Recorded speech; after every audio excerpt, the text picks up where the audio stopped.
Hi friends, আমি রীতা। আমার YouTube channel Nandi blog and kitchen, আমার প্রোফাইলে তোমাদের সবাইকে স্বাগত।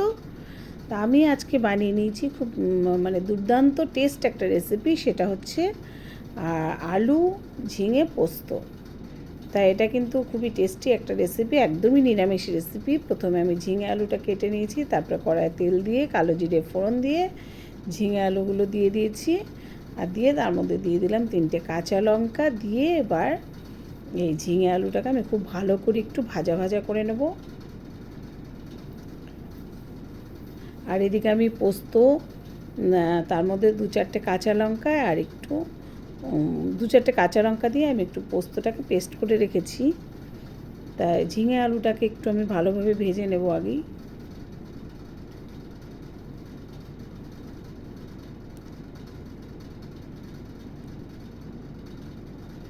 আচ্ছা, ঝিঙে আলুটা কিন্তু মোটামুটি ভালোভাবে ভাজা হয়ে গেছে। এখন এর মধ্যে আমি ওই যে লঙ্কা দিয়ে যে পোস্তটা বেটে রেখেছিলাম সেটা দিয়ে দিলাম।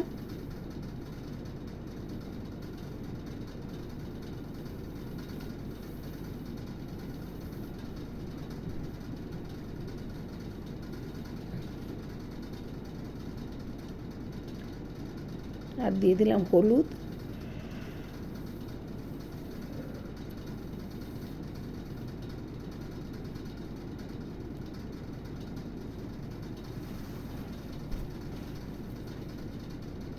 আর লবণটা কিন্তু আমি যখন ঝিঙে আলুটা ভাজা করছিলাম সেই সময় দিয়ে দিয়েছিলাম, সেটা দেখানো হয়নি। তা এই যে মশলা পোস্ত বাটাটা কিন্তু সুন্দরভাবে কষানো হয়ে গেছে।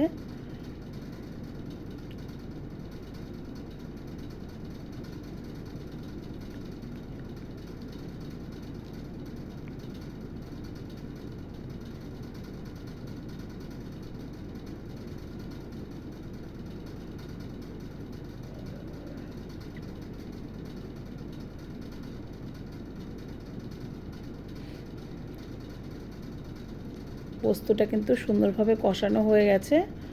তো এখন এর মধ্যে আমি একটু জল দিয়ে দিলাম, কারণ আলুটা তো সেদ্ধ হতে হবে, সেই পরিমাণে আমাকে এখানে জল দিতে হবে।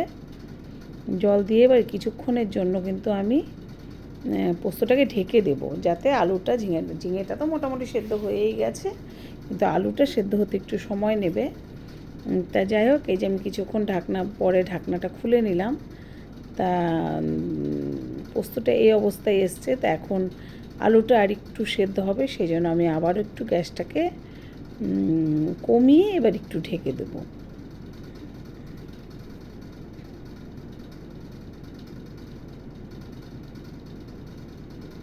এই যে এবারে কিন্তু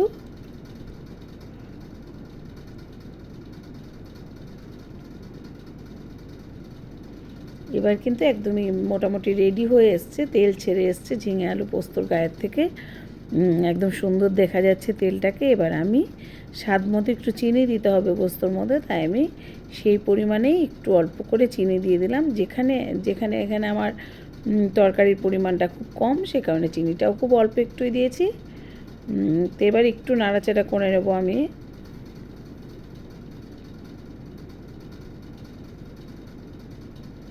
তো একদমই কিন্তু রেডি ঝিঙে আলু পোস্ত।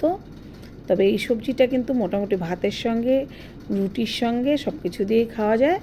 তো এবার আমি একটা পাত্রে ঢেলে নেব সবজিটাকে। তো এই যে আমি একটা পাত্রের মধ্যে ঢেলে নিলাম।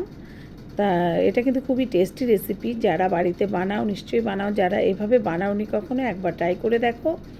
আর আমার YouTube channel Nandi blog and kitchen থেকে যারা দেখবে অবশ্যই চ্যানেলটাকে সাবস্ক্রাইব করে দেবে, আর আমার প্রোফাইল থেকে যারা দেখবে অবশ্যই লাইক কমেন্ট শেয়ার করে দেবে। তোমাদের সবাইকে টাটা।